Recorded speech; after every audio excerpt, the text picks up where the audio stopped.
नमस्कार मेरे प्यारे भाइयों और बहनों। आपको मालूम है कि कुछ देर से आया हूँ मैं इस बारी, क्योंकि तबीयत ठीक नहीं थी मेरी और शुगर बढ़ गई थी। तो अब शुगर कंट्रोल में है और रोज़ की भांति मैं आचार्य प्रशांत जी को जरूर सुनता हूँ। आपसे भी निवेदन है कि आप भी जरूर सुना करिए उनको, आपको अच्छा लगेगा। तो आइए चलते हैं सुनने के लिए आचार्य प्रशांत जी को। आज किस विषय पर बात कर रहे हैं आप भी सुनिए। ये बोले कुछ नहीं, बस थोड़ा सा नशा उतर रहा था। बोले कि मुझे तब से पता है ना तू झुन्नू है। मैंने झुन्नू बोला तुझे आज तक?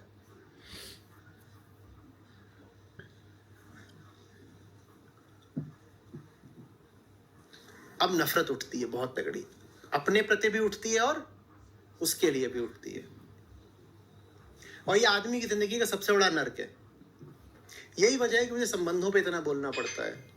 अगर अध्यात्म का उद्देश्य है व्यक्ति को आनंद और मुक्ति देना, तो सच तो ये है कि दुख और बंधन का सबसे बड़ा कारण हमारे रिश्ते हैं। मैं रिश्तों पर कैसे ना बोलूं। आपकी जिंदगी बताइए किस चीज से खराब हुई पड़ी है?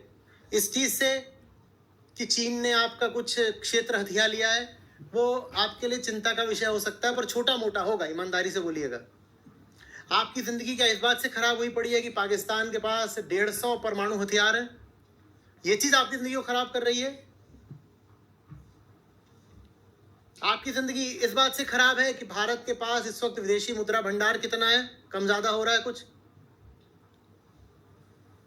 अर्थव्यवस्था बहुत गर्म नहीं हो पा रही, गति नहीं पकड़ रही, ये बात आपकी जिंदगी खराब कर रही है? अगर आदमी की जिंदगी खराब है तो उसका सबसे बड़ा कारण क्या होता है? आपके रिश्ते। हाँ या ना? तो अध्यात्म का तो ये तकाजा है कि रिश्तों पर बोलना ही पड़ेगा, क्योंकि अगर आनंद की बात करनी है तो बंधनों को तो संबोधित करना पड़ेगा ना, और बंधन रिश्तों से ही है। और रिश्ते सब बनते हैं बेहोशी में। फिर वो नफरत आती है, उसी से फिर वो 7 ईयर इच। उसको हम कह रहे थे 7वें साल में कोई खुजली लगती है कि नहीं मुझे अब दूसरी स्त्री या दूसरा पुरुष चाहिए, वो 7वें साल में नहीं लगती है,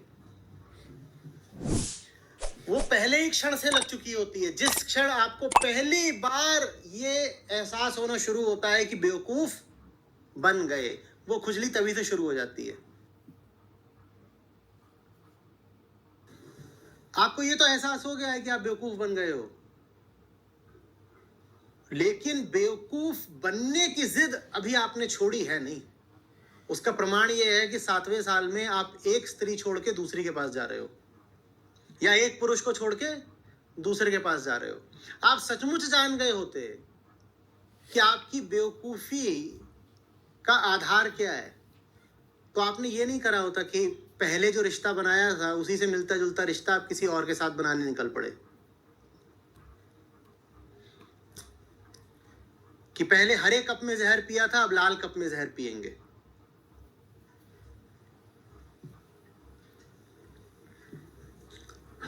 समझ में आ रही है बात? जिनमें थोड़ी ईमानदारी होती है वो स्वीकार कर लेते हैं कि अगर फंसे भी हैं तो अपनी गलती से फंसे हैं। जिनमें ईमानदारी नहीं होती वो सारा दोष डाल देते हैं अपने साथी पार्टनर पर, और दोष डालने के बाद उसके साथ हिंसा और करते हैं। उस पर तरह तरह के आरोप अभियोग लगाएंगे, और कभी किसी तरह की, कभी प्रकट कभी परोक्ष हिंसा करेंगे उससे। और हिंसा करने के बहुत तरीके होते हैं। जिससे आपने दिल लगाया है उसके पास आपका दिल दुखाने के बहुत तरीके आ जाते हैं। आपने अपना दिल दे दिया ना उसको, यही तो बोलते हैं ना, मैंने अपना दिल तुझको दिया। अब आपने उसको दिल दे दिया है समूचा, वो उस दिल में कहीं भी सुई चुभ हो सकता है, इतना बड़ा दिल है, तो उसके पास बहुत तरीके आ जाते हैं आपका दिल दुखाने के। वो दुखाएगा दुखाएगा क्योंकि उसे दिख रहा है कि वो बेवकूफ बना है। आ रही बात समझ में? आप जो भी रिश्ता बना रहे हो ना, अभी एक राज की बात बताऊंगा, सुड़क लेने दीजिए।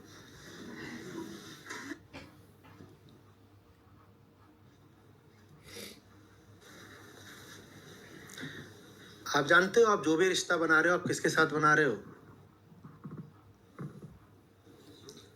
आपकी शिफ्ट जो कमांड वृत्ति की सच्चाई है उसके देखे आप रिश्ता सीधे सीधे परमात्मा से ही बना रहे हो।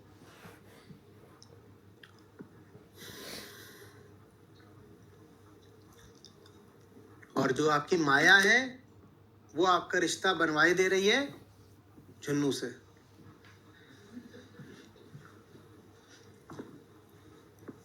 लेकिन आपने चाहा यही है, जिसने भी रिश्ता बनाया है उसने चाहा यही है कि सीधे भगवान से रिश्ता बनाए। मुक्ति को भगवान बोल रहा हूं यहां पर। जिसने भी रिश्ता बनाया है, जिसने भी गहराई से प्यार करा है, उसने यही चाहा है कि सीधे परमात्मा से ही प्यार करे। पर पकड़ इसको लिया है झुन्नू को, और झुन्नू परमात्मा हो नहीं सकता, तो चिढ़ तो छूटेगी ना। ऐसी सी बात है जैसे नशे में आप जाकर के 100 रुपए का एक खिलौना प्लेन खरीद लाए हो, या रॉकेट, बच्चों का रॉकेट, 100 रुपए का छोटा सा खिलौना रॉकेट खरीद लाए हो, उसका नाम है झुन्नू। वो एक सस्ती चीज है 100 रुपए की, वो आप खरीद लाए हो।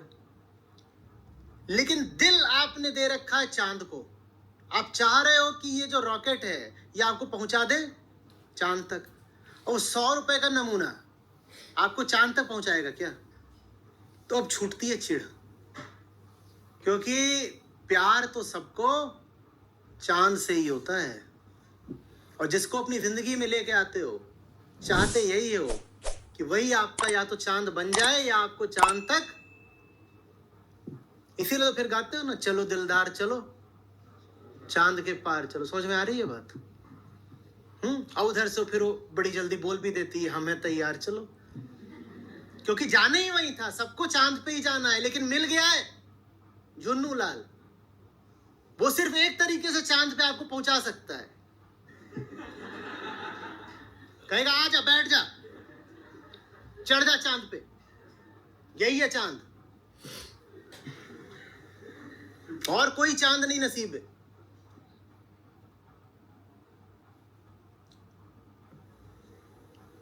तो फिर चांद उसका बजाती भी अच्छे से, ले यही चांद है ना तेरे पास।